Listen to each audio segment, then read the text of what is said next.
Assalamualaikum warahmatullahi wabarakatuh. Alhamdulillahirrahmanirrahim. Ketemu lagi dalam materi sistem manajemen keselamatan dan kesehatan kerja. Dalam kesempatan kali ini saya akan membahas tentang elemen 9 dari sistem manajemen keselamatan dan kesehatan kerja, di mana pada elemen 9 ini kita bahas tentang pengelolaan material dan perpindahannya. Ya. Jadi kita review lagi bahwa di sistem manajemen keselamatan dan kesehatan kerja sesuai dengan PP 50 tahun 2012 tentang penerapan sistem manajemen keselamatan dan kesehatan kerja, kita mengenal istilah elemen, subelemen, dan kriteria. Jadi, kalau saudara menemui istilah kriteria, itu biasanya acuan yang digunakan adalah PP 50 tahun 2012. Jadi kalau sebelumnya kita sudah mendapatkan materi tentang pelaporan dan perbaikan kekurangan, maka dalam kesempatan kali ini kita akan membahas tentang pengelolaan material dan perpindahan. Saya ingatkan lagi bahwa sistem manajemen K3 atau penerapan sistem manajemen K3 itu ada 3, yaitu pada tingkat awal, tingkat transisi, dan tingkat lanjutan. Jadi dari masing-masing tingkatan tersebut, kita sebagai misalnya suatu perusahaan ingin mengajukan sertifikasi sistem manajemen keselamatan dan kesehatan kerja pada tingkat awal, maka kita cukup mengajukan 64 kriteria dari 166 kriteria secara keseluruhan. Jadi untuk tabel apakah kita majukan tingkat awal 164 kriteria, kategori tingkat transisi 122 kriteria, dan kategori lanjutan secara total 166, maka kita bisa lihat pada lampiran berapa dari pada tabel 1 ya, pada tabel 1 dari kriteria pada tingkat penerapan sistem manajemen K3 sesuai dengan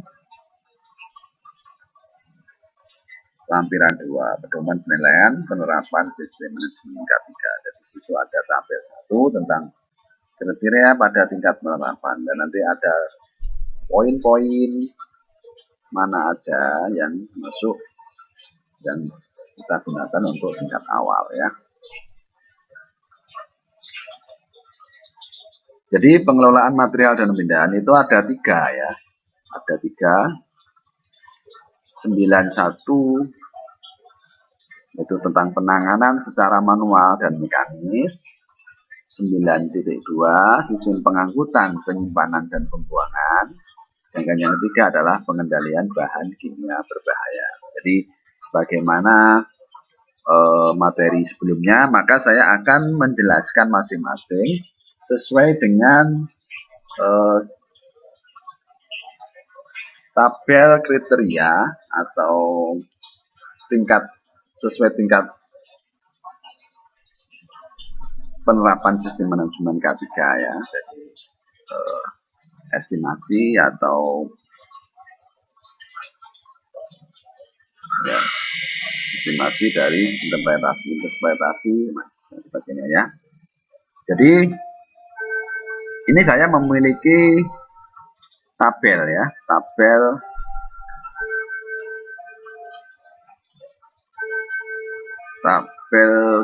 interpretasi ya. Jadi interpretasi ini langsung ke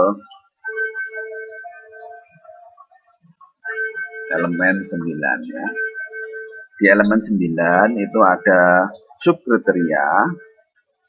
Jadi elemen 9 pengelolaan material dan perpindahannya, sedangkan pada sub elemennya yaitu pengangkatan secara manual ini ada 3. Ada 3 kriteria ya, ada 3 kriteria. Jadi 911, 912 dan 913. Jadi 911 ini untuk tingkat awal ya, tingkat awal dan ini yang apa? Yang 913 itu tingkat transisi ya.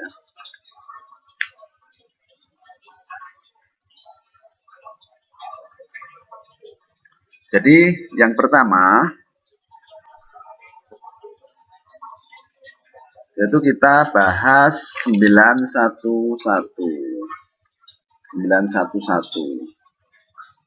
Jadi penanganan secara manual dan mekanis.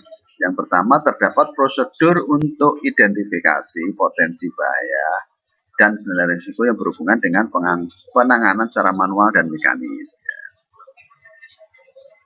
Jadi prosedur yang dimaksud yaitu prosedur menjamin risiko seperti pada 211 dan 611. Jadi saudara bisa merefer ya ke ke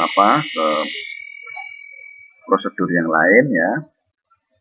Jadi satu kriteria ini biasanya nanti juga akan berhubungan atau berkaitan dengan prosedur yang lain. Jadi untuk prosedur maksudnya prosedur manajemen risiko sebagaimana 211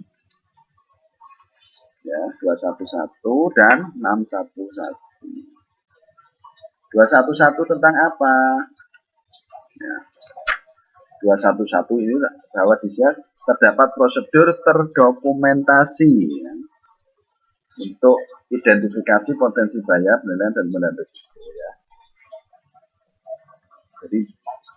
Jadi prosedur yang di sini berarti nanti kita refer ke prosedur sebelumnya yaitu prosedur tentang rencana strategis K3 ya.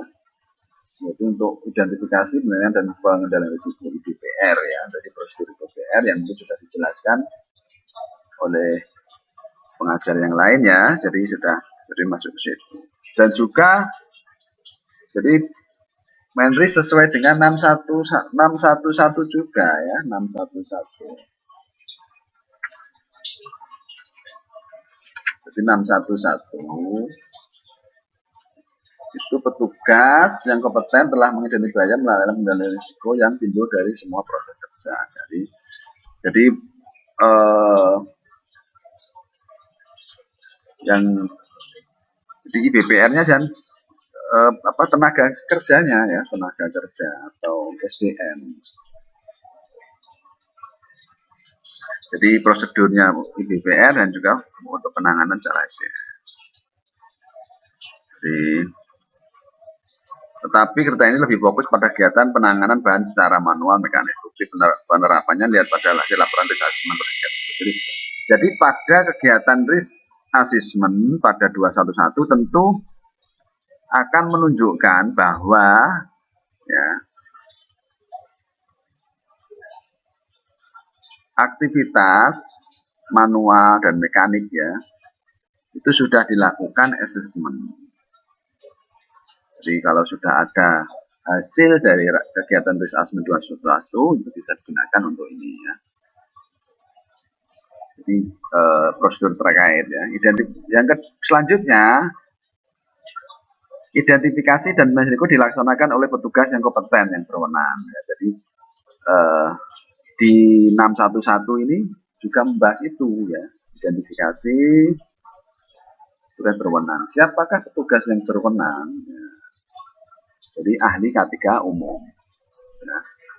Jadi yang melakukan, jadi ketika dilakukan audit, maka auditor akan memverifikasi petugas melakukan risk assessment. Apakah petugasnya ya itu sudah atau seorang ahli K3 umum. Karena apa ahli K3 umum? Karena di pelatihan ahli K3 umum itu sudah dilakukan atau didapatkan ada materi tentang risk assessment ya. Dengan ada materi itu dianggap bahwa yang sudah ahli K3 adalah petugas yang kompeten. Jadi harus memiliki sertifikasi sebagai ahli K3 umum dan juga penunjukannya ya.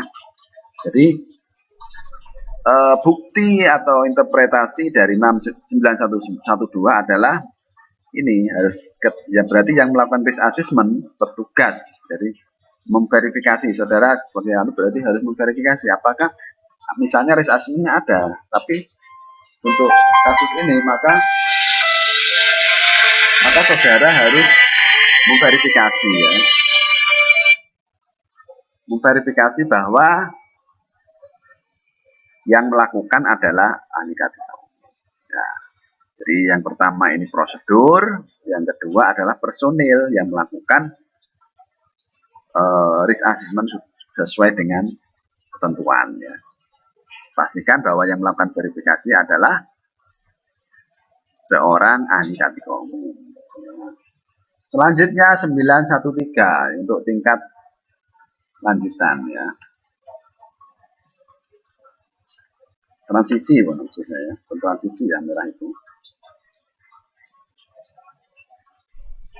Jadi transisi, jadi pengusaha atau pengurus menerapkan dan meninjau ulang secara pengendalian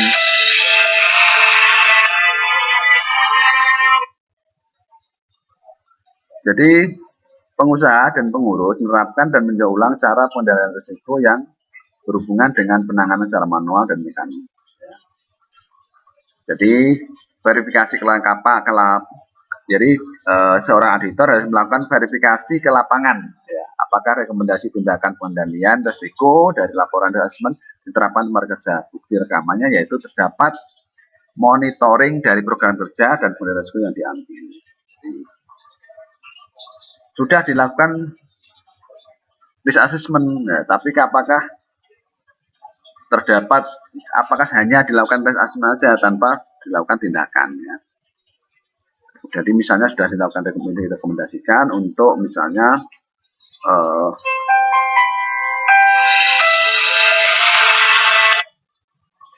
jadi tiga hal misalnya, tiga hal itu sudah dilakukan maka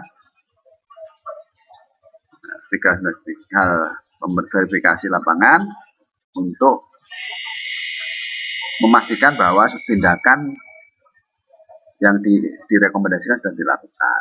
Misalnya apa?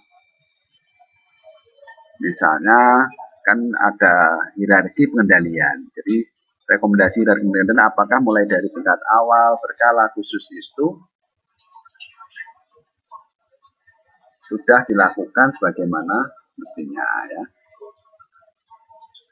Jadi apa? Misalnya pengendalian teknis, kimia, dan sebagainya itu sudah dilakukan.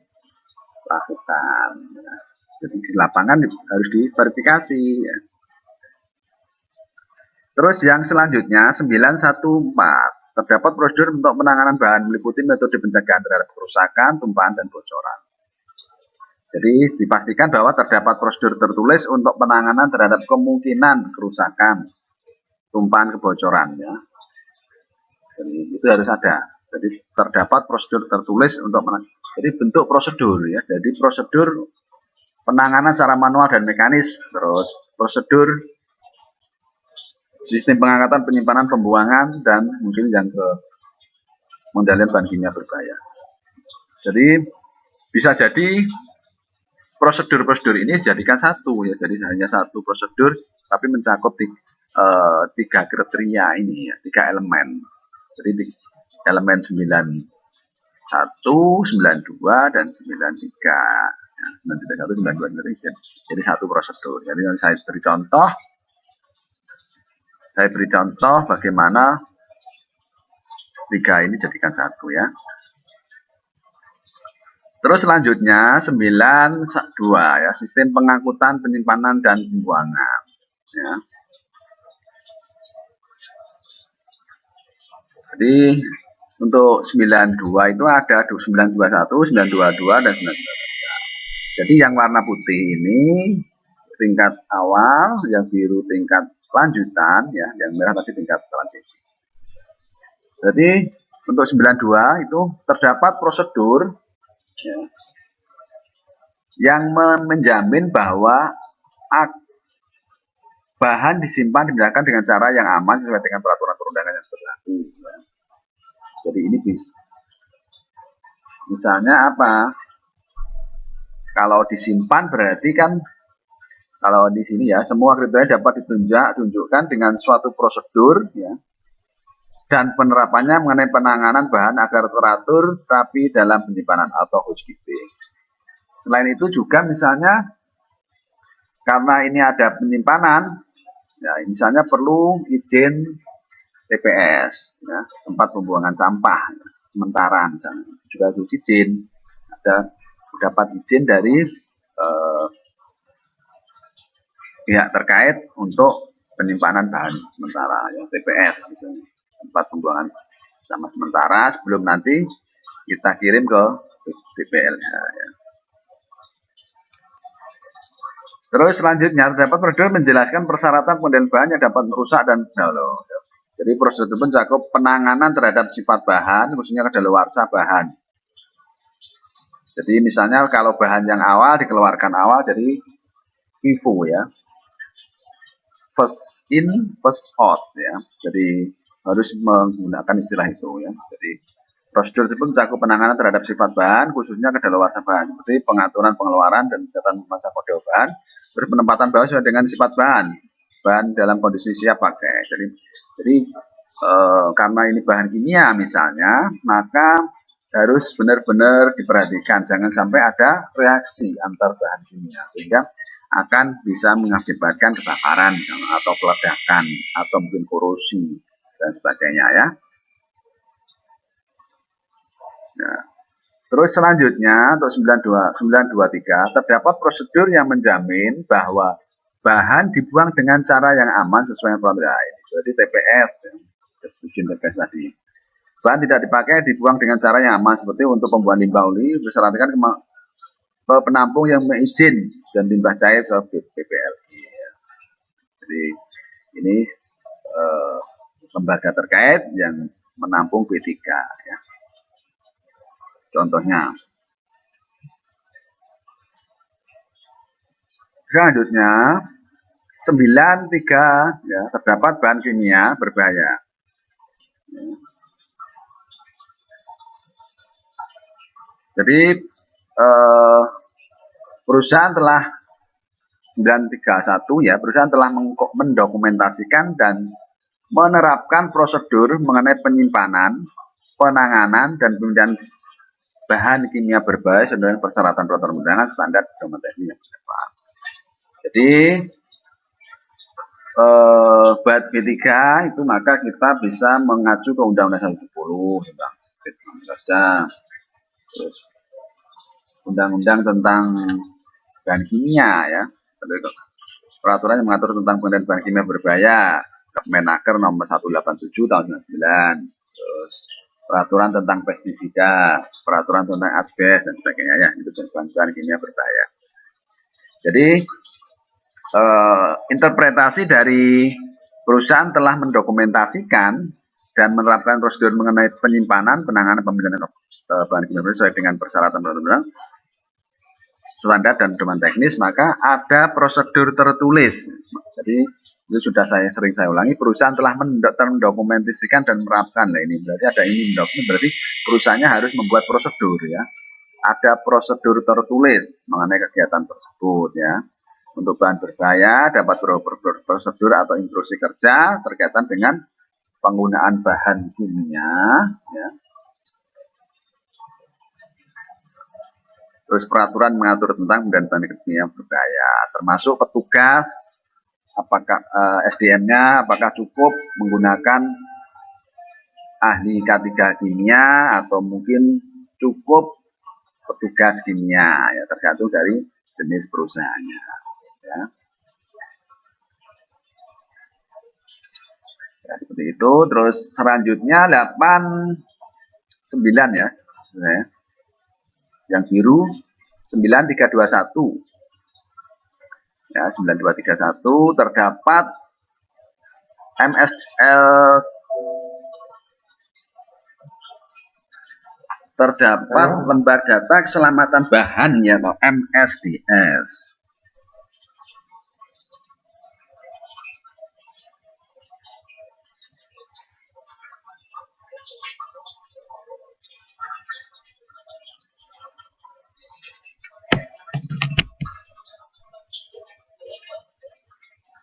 Jadi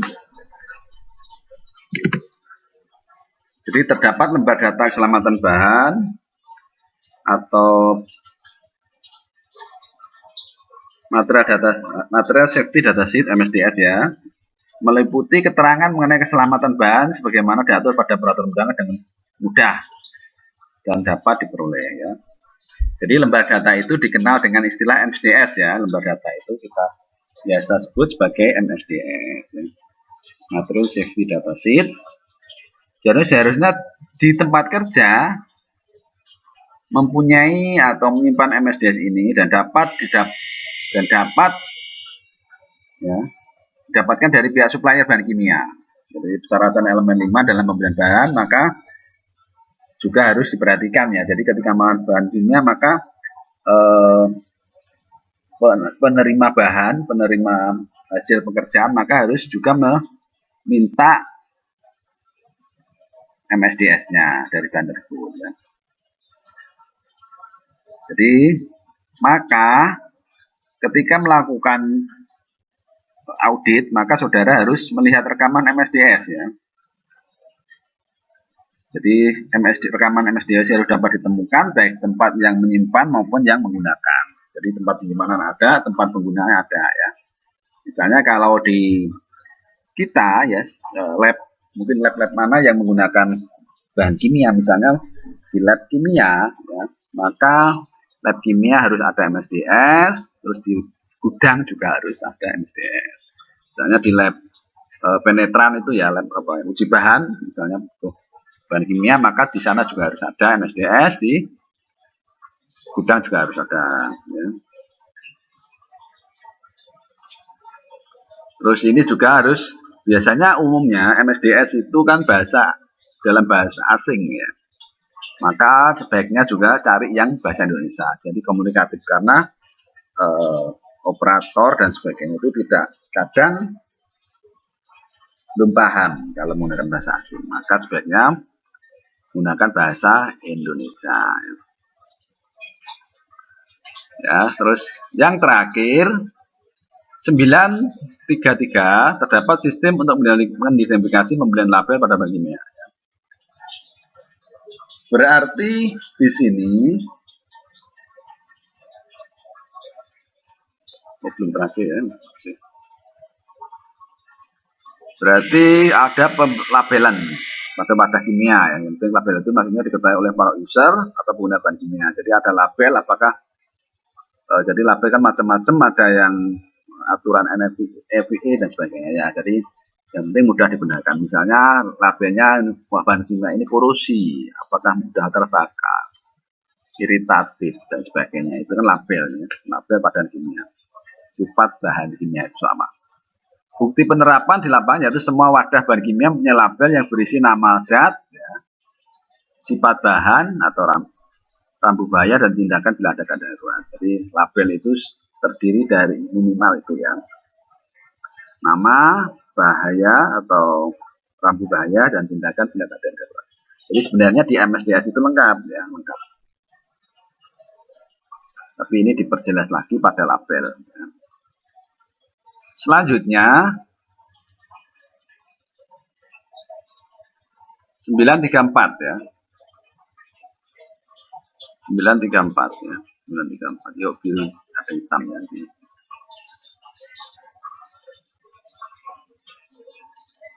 Ya.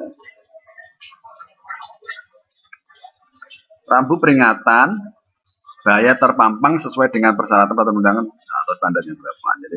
Jadi interpretasinya bahwa rambu peringatan itu menjelaskan bahwa bahan kimia yang ada di tempat kerja, misalnya rambu sifat bahan tersebut, position dan sebagainya, itu harus terpampang ya. Itu biasanya yang dominan seperti itu, yang dominan.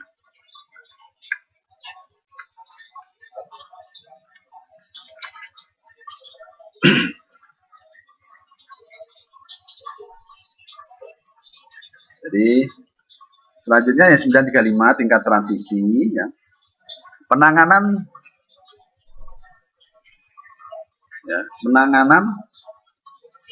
bahan kimia berbahaya dilakukan oleh petugas yang kompeten di perwala. Itu tadi. Jadi sama dengan penjelasan 931 ya. Dan lebih tekankan pada cara penyimpanan agar disesuaikan dengan sifat relatif bahan ya. Yang oksidator, di tempat flammable, dan juga bahan yang dipindahkan harus dengan cara yang aman. Seperti loading, unloading, ya, bensin di mana harus dilengkapi dengan sistem grounding. Terus dilengkapi dengan APAR sesuai dengan ketentuan dan tanda dilarang merokok. Jadi kalau petugas kompeten berarti nanti tergantung dari tingkat bahayanya apa. Jadi bisa ahli K3 kimia, apakah cukup petugas kimia ya. Apakah petugas kimia atau cukup atau ahli K3 kimia. Jadi seperti itu. Jadi mungkin secara global seperti itu ya yang bisa saya sampaikan. Ini saya coba memberi contoh dokumen SOP ya, SOP untuk memenuhi kriteria dari 91, 92 dan 93 ya. Jadi seperti ini misalnya, ini contoh ya. Ini saya kasih logo, biasanya akan kasih tulisan, ini saya kasih logo PNS gampangnya. Jadi kita buat dari poin 9, 2 dan 3, 1, 2, 3 itu kita beri nama misalnya prosedur penyimpanan dan penanganan bahan ya. Ini biasanya seperti ini. Nah, ini terus di bawahnya ini kadang ada nomor prosedurnya ya, nomor prosedur. Tergantung dari kita menggunakan aturan dokumen seperti apa ya. Jadi aturan dokumen terus. Terus di sini ada misalnya ada alamat dari perusahaan PPNS misalnya. Terus ini kotak seperti ini logo. Ini ada nama prosedur. Di sini nomor dokumen revisi kalau 00 tanggal berapa. Ini halaman 1 dari lembar pengesahan disusun. Ya di sini ada yang disusun siapa. Diperiksa oleh P2K3 dan disetujui oleh ketua P2K3 ya. Riwayat perubahan dokumen apakah sudah ada? Kalau belum ya kosong ya. Ini masih revisi 1, belum ada revisi karena baru ya. Daftar isi misalnya sekilas tentang perusahaan, terus pengesahan riwayat perubahan tadi ya KOP-nya, KOP perusahaan, lembar pengesahan riwayat perubahan dokumen, daftar isi. Terus ini ya ruang lingkup, tujuan dan sebagainya ya. Jadi ruang lingkup, tujuan dan tolak ukur. Ya. Ruang lingkup misalnya prosedur ini mengatur tentang pelaksanaan kegiatan penyimpanan, penanganan, pemindahan, dan pembuangan bahan yang ada di lokasi PPNS ya. Jadi seperti itu. Ruang lingkup. Jadi sesuai dengan yang kita bahas 91, 92 dan 93 ya. Ya. Jadi penanganan, ada pengangkutan, penyimpanan, pembuangan ya. Jadi seperti itu. Jadi penanganan secara manual mekanis, mungkin pengangkatan, penyimpanan dan pembuangan serta pengendalian saya ya. Jadi 3 hal tersebut jadikan 1 ya. Tujuan menjamin bahwa barang baik B3 maupun non B3 disimpan, digunakan, dipindahkan di cara yang aman, selama serta meminimalkan terjadinya cedera yang terkait dengan penanganan bahan tersebut ya. Tolak ukur keberhasilan ya, kondisi penyimpanan barang yang aman sesuai dengan ketentuan keselamatan kerja. Personil dapat melakukan penjaminan barang secara manual dan sebagainya. Jadi untuk template apakah jadi sesuaikan dengan yang sudah disampaikan dalam prosedur ya, prosedur pendokumentasian. Jadi elemen dari prosedur itu apa aja? Apakah cukup ruang lingkup tujuan aja, misalnya untuk yang pertama, terus ada prosedur, nanti saudara sesuaikan ya. Yang kedua, prosedur pelaksanaan penyimpanan baik bank non baik 3 maupun non B3 dengan cara aman, selamat dan menimbulkan cedera adalah dengan cara berikut. Penyimpanan barang. Jadi karena kita ada beberapa item, maka kita pecah lagi. Jadi misalnya A tentang penyimpanan barang. Bagaimana menyimpan barangnya? Ya. Menyimpan pada lokasi penyimpanan telah ditetapkan dengan cara yang dapat minimalisir kemungkinan khusus untuk barang berupa bahan kimia digunakan simpan dalam kemasan tertutup, berlabel, sesuaikan dengan tata penunjukan prosedur mengacu pada MSDS bahannya seperti itu misalnya. Dokumen MSDS disimpan oleh personil dari pemerintah yang telah ditunjuk. Lokasi penyimpanan bahan kimia berbeda seperti bahan harus dibatasi akses masuknya. Ini tujuannya. Terus pemindahan barang, personil yang memindahkan barang secara manual harus mengikuti standar manual. Terus terkait dengan perjalanan minimal. Ya, bila perlu digunakan tim alat bantu angkat apabila bahan terlalu berat. Ya, personal. Mungkin saudara bisa melihat bagaimana penanganan secara manual yang ada di materi ergonominya. Pemakaian barang dan cara pemakaian bahan kimia disesuaikan dengan petunjuk kemasan bahan atau mengacu pada MSDS. Sekretaris P2K3 atau personil yang ditunjuk menginformasikan tata cara pemakaian bahan kimia yang aman kepada pengguna ya. Terus pembuangan barang. Limbah bahan kimia dari bahan kimia oleh dibuang sesuai dengan peraturan berlaku. Sampah selain bahan kimia harus dibuang ke tempatnya. Jadi kalau yang B3 itu harus dikirim ke PPLI. Ya. Jadi izin harus ada izin pendirian TPS sementara baru nanti ke PPLI. Tanggung jawab. Jadi anggota P2K3 seperti apa? Jadi anggota P2K3 bertanggung jawab untuk menyimpan dokumen MSDS sesuai dengan kerjaan memanfaatkan cara penggunaan bahan kimia yang aman. Tenaga kerja tanggung jawab kegiatan pemindahan pemakaian. Jadi seperti ini ya. Jadi tugas tanggung jawab ini personilnya dan aktivitasnya ya. Jadi ada anggota P2K3 menyimpan dokumen MSDS sesuai dengan unit kerja dan menginformasikan tata cara penggunaan bahan kimia yang aman kepada pengguna. Terus tenaga kerja bertanggung jawab melakukan kegiatan pemindahan, pemakaian, penyimpanan barang sesuai dengan K3 dan melaporkan kondisi tidak aman terkait penyimpanan bahan tersebut ya. Referensi ya ini. Jadi referensi inilah yang nanti dicek oleh apakah prosedur atau dari elemen-elemen sudah membuat dokumen yang ada. Jadi misalnya terjadi kan ada terdokumentasi atau dokumen tertulis, maka referensi inilah yang menguatkan bahwa elemen 91, 92, 93 itu sudah dibuat prosedurnya. Jadi dari tiga elemen ini jadikan satu prosedur, tidak harus satu